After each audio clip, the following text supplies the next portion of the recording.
Olá, bom dia, você que está ligado conosco no programa Adrenalina Esportiva, programa de todos os esportes, a mão amiga do esporte amador, divulgando, incentivando e valorizando todas as modalidades esportivas. É um programa inovador e pioneiro na rádio pernambucana, onde você, atleta amador, tem valor. Você está ligado sempre conosco, compartilhando, vá lá no nosso canal no YouTube, inscreva-se no nosso canal no YouTube, Adrenalina Esportiva, siga-nos aí pelo Instagram, Adrenalina Esportiva, e também pelo Facebook, Adrenalina Esportiva, a mão amiga do esporte amador, que vem aí fazendo esse trabalho de divulgação, incentivando os esportes amadores. Mandar logo um recadinho para você que dia 18 de maio nós temos aí o primeiro simpósio do programa Adrenalina Esportiva, que vai ser realizado no auditório lá do edifício Círculo Católico, na rua do Riachuelo. E lá vamos estar com 3 grandes profissionais da ciência aí, da psicologia, da nutrição e da fisioterapia, onde você vai estar aumentando seus conhecimentos, né, de muita importância. Você que é atleta e também pessoas que não são atletas, a inscrição está aberta para todo o público.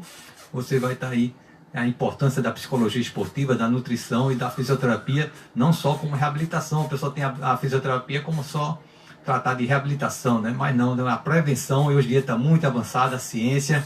Então ali você pode até estar identificando futuras lesões através da fisioterapia, você que é atleta de alto rendimento. Então é melhor se cuidar da sua saúde, da parte da alimentação e da parte da psicologia, né? Que é muito importante também, porque tem mente sã e corpo sã.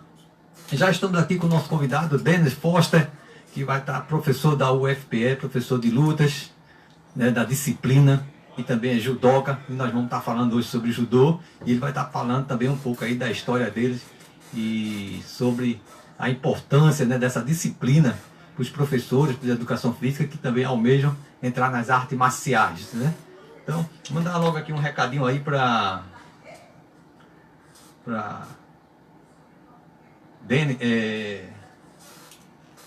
Aristóteles Queiroz, né, que é fisioterapeuta aí da Físio Paulista. Um grande abraço a Aristóteles, que também é presidente da FJJPE. Nós tivemos esse final de semana 3 grandes eventos, né? Tivemos a Corrida das Estações, onde a Adrenalina estava lá presente para você. Tivemos o Campeonato de Jiu-Jitsu, que foi realizado pela FJJPE, bastante organizado, um evento do Jiu-Jitsu bem crescendo dentro do estado de Pernambuco. Então, parabéns a Aristóteles, parabéns a Rostan, que estão à frente do Jiu-Jitsu pernambucano, né, que vem valorizando os atletas, até com premiações e muito mais, reconhecendo aí, e não só dentro da cidade de Recife, mas viajando. A próxima etapa vai ser lá em Petrolina. Então a importância de estar interagindo aí, integrando os interiores também nessas competições, né?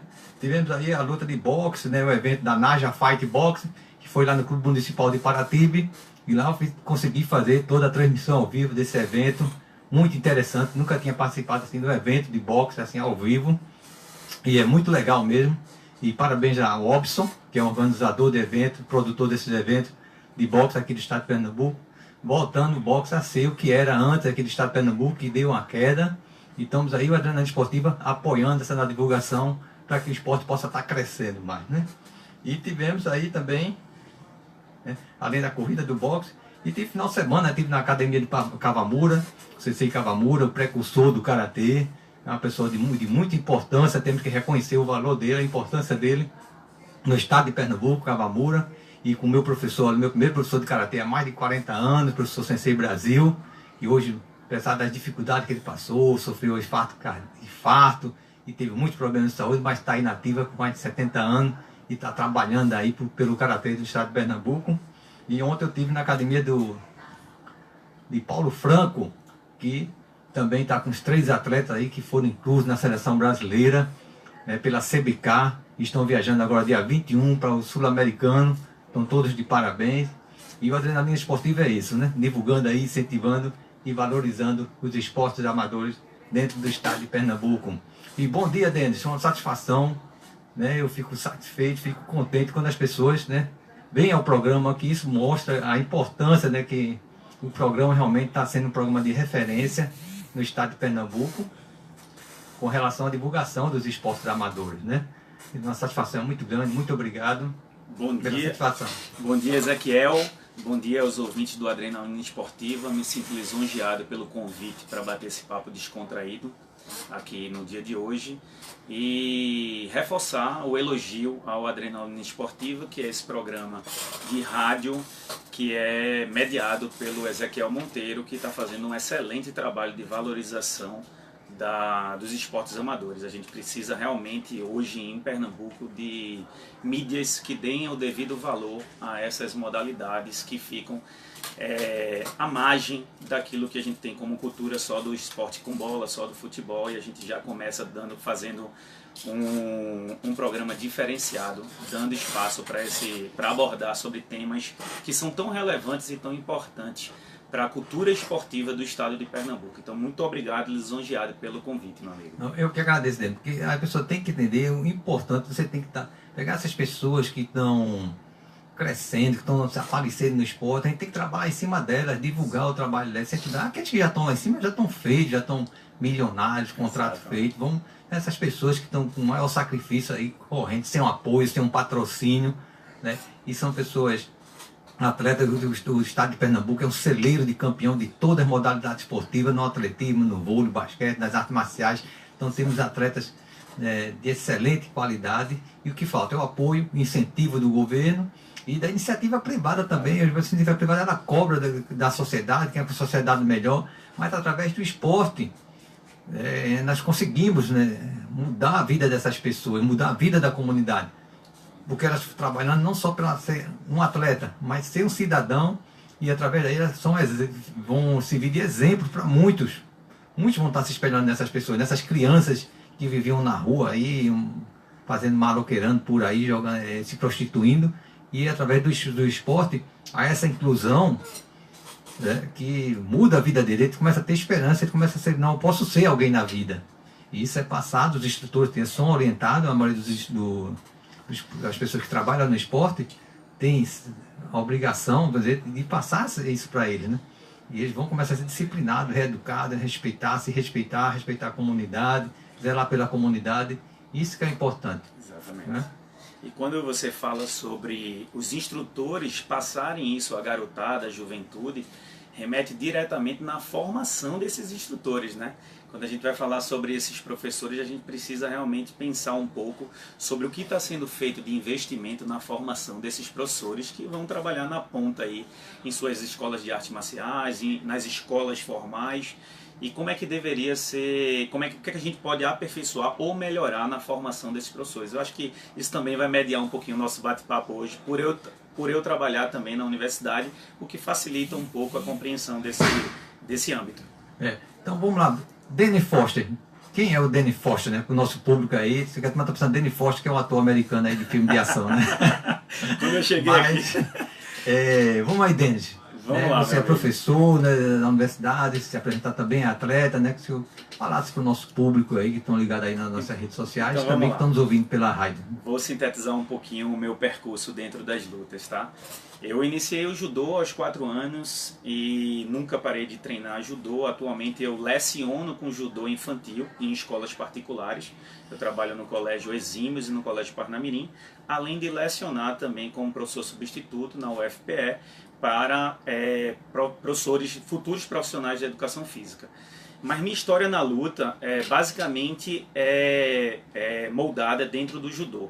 Eu tive no percurso de judoca, de formação até a faixa preta, eu tive como professores excelentes mestres, o professor Diógenes Moraes, o professor Claudemir Bezerra, e o professor Carlson Moraes e o professor Marco Aurélio. Então esse foi o quarteto que me deu formação para estar discutindo hoje aqui, talvez ter sido convidado para o programa, e a bagagem por ter a formação em educação física, e eu tenho também um mestrado em educação, onde no mestrado em educação, minha dissertação foi exatamente pesquisando sobre a história das lutas em Pernambuco, particularmente do judô, e aí foi uma pesquisa de campo, bem densa com esses professores, esses mestres, e tentando fazer um paralelo com o modelo educacional. O que esses mestres de artes marciais fundamentam na sua prática enquanto educação? Ou seja, será que um pai, quando coloca uma criança numa escolinha de arte marcial, de fato há uma perspectiva que aquela criança seja educada em paralelo à educação familiar? E é isso que se aposta. Então eu fui atrás desses mestres para entender o modelo educacional. Então basicamente eu diria que eu costumo dizer aos meus alunos na universidade que eu valorizo muito a dupla formação. Meu caminho na educação física, no mestrado em educação, ou seja, o lado acadêmico e o lado prático. Faixa preta de judô, quarto dan, trabalho como diretor de graduação na Liga Pernambucana de Judô atualmente. Então assim, isso me dá bagagem para discutir sobre a teoria e a prática nessa área das lutas. Basicamente minha história é essa, meu amigo. Pronto. Aí tá aí falando com o mestre já, o mestre Denis, como praticante, né, de judô, né, quarto dan, e sabemos que o judô ele é muito exigente, é uma das artes marciais que reprova, né, Denis? As pessoas são reprovadas nos exames de faixa, realmente exames rígidos, a federação ela cobra muito e não é o que acontece muito nos outros exames, nas outras artes marciais, infelizmente. Né? Nós temos só uma federação pernambucana de judô, isso eu parabenizo, valorizo, que isso aí enriquece e valoriza. O esporte de amador já não é tão valorizado. E quando você começa a descentralizar aí várias federações, né? Eu falo isso que eu sou praticante de karatê, eu adoro karatê, né? Eu praticamente conheci o karatê. Mas eu questiono muito essa questão de quantidade de federações. Qual é o propósito de tantas federações?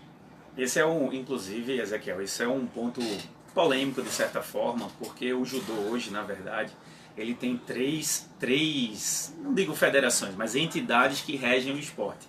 Então tem a Federação Pernambucana de Judô, que é a mais antiga, tem a Liga Pernambucana de Judô e tem a Liga Confederada de Judô.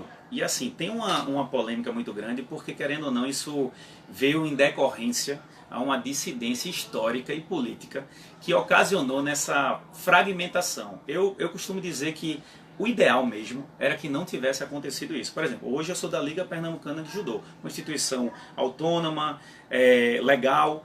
Só que se a gente pudesse ter uma fusão onde o judô pudesse ser regido de uma forma democrática e política, funcionaria muito bem, entendeu? Eu particularmente acredito que as dissidências e as organizações governamentais que regem o esporte, elas não podem ser politizadas. A partir do momento que elas são politizadas, a fragmentação, e só quem sofre com isso são os atletas, são os professores, infelizmente isso é fato. Um público que você cai o espetáculo, começa a dividir várias federações, vários campeonatos, vários não sei o que lá. Você juntando tudo, você vai ter um público maior, você vai ter poder maior de barganha, né? Você vai ter pessoas que vão estar investindo mais, porque sabe que esses empresários querem ver público, né? Tudo isso, então vai ter um campeonato, você vai ter, se tivesse 1000 pessoas, vai ter 3000. Agora tem um ponto, Ezequiel, que é interessante a gente mencionar, é interessante essa discussão, porque existe o esporte de alto rendimento. E esse esporte de alto rendimento, a criança entra desejando ser uma campeã olímpica, né? Na ponta lá, o auge é ser campeão olímpico. E ao mesmo tempo tem muita gente que no peneirão sonha com isso, mas não chega lá. Não chega por diversos motivos e tal. E o que a gente tem visto é que algumas entidades surgem também para dar conta de um esporte mais social, mais educacional, e que possa ser um esporte para todos. Porque, por exemplo, o judô é um esporte, de certa forma, elitista, porque para você ter um kimono hoje já é um custo para entrar. Comprar um kimono hoje custa em torno de R$150.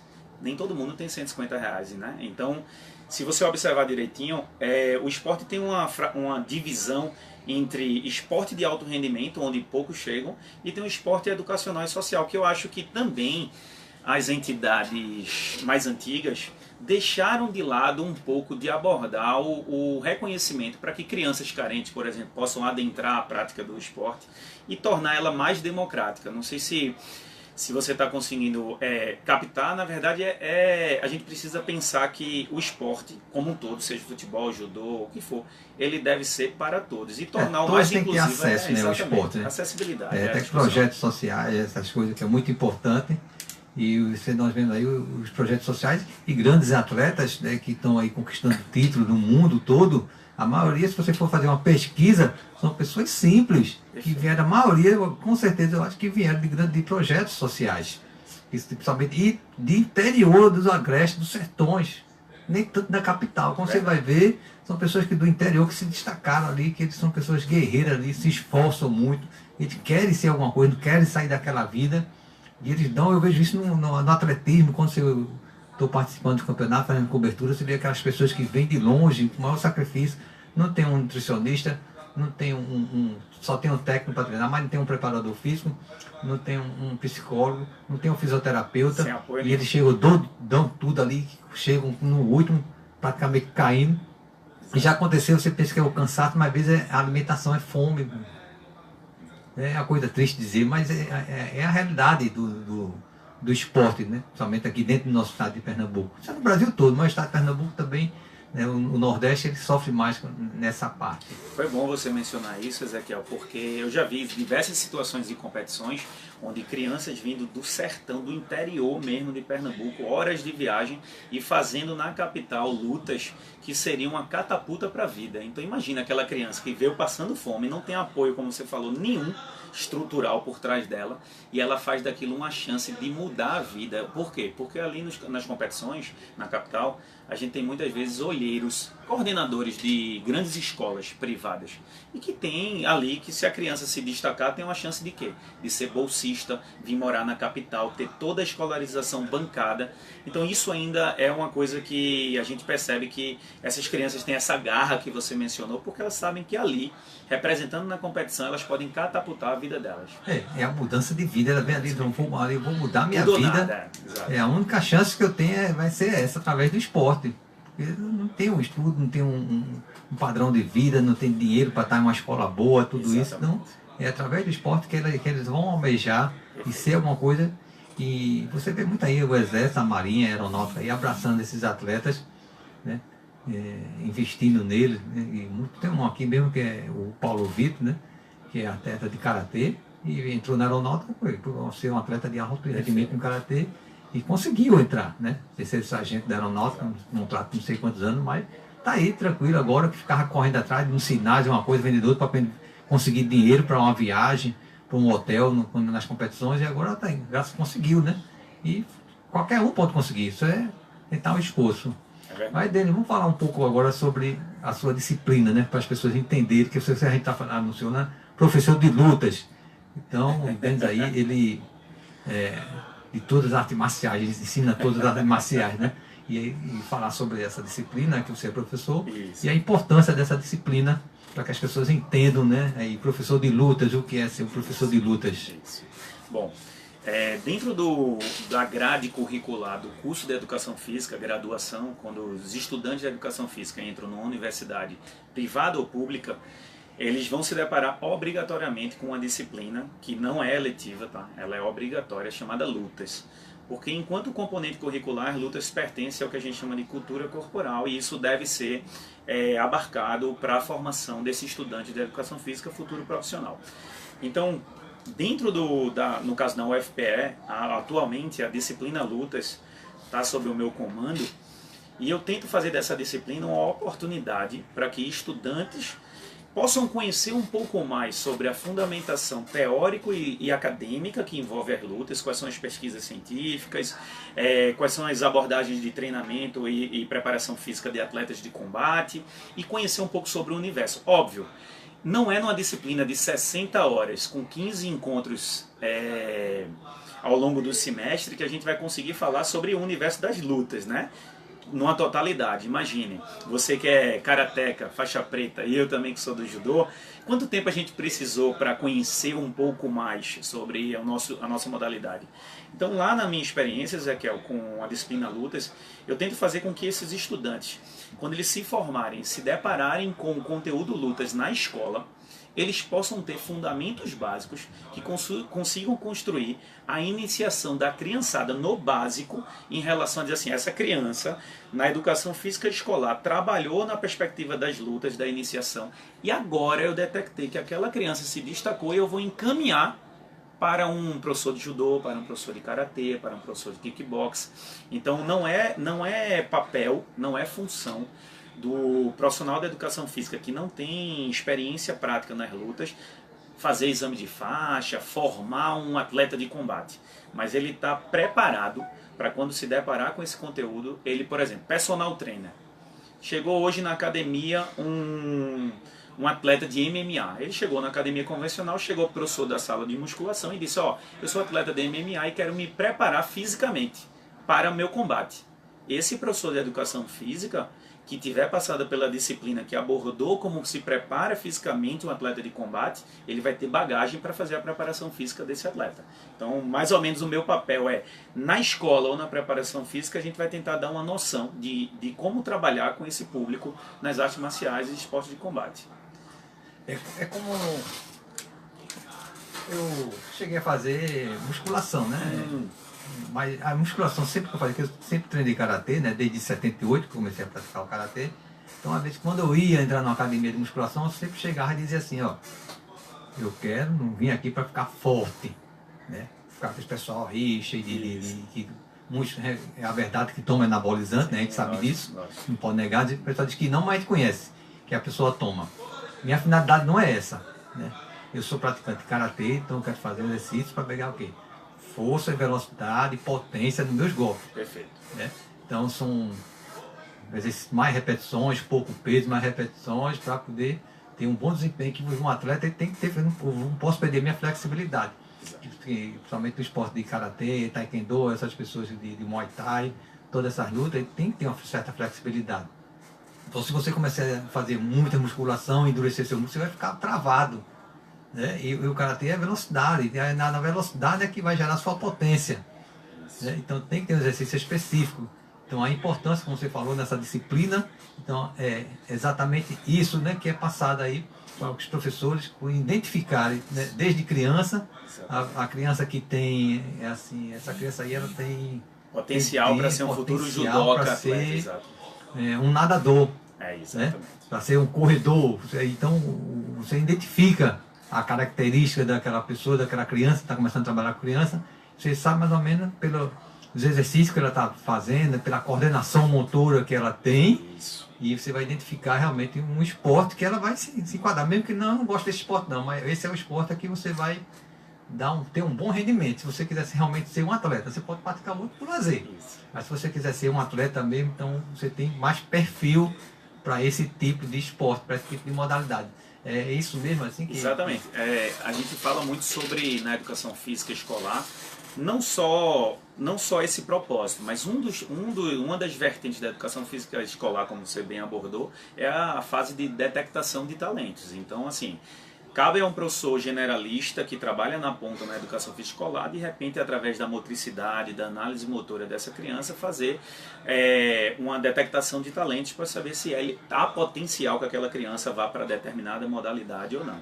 Essa é uma das vertentes. Agora tem uma outra também, Ezequiel, importante ser mencionada, que é o fato de, como você falou, né? Você falou aí, eu quero ficar forte, mas preciso ter potência para o karatê. Então, assim, atualmente na universidade eu tenho levantado uma bandeira, um discurso sobre a importância que profissionais que atuam nas artes marciais se esforcem para tentar fazerem a dupla formação. O que é dupla formação? Eu vejo muito hoje a necessidade de que um faixa preta, ex-atleta, que decidiu trabalhar com artes marciais, ensinar, ele tente buscar também, como complementar a formação de faixa preta dele, a formação na graduação em educação física. Por que eu levanto essa bandeira da dupla formação?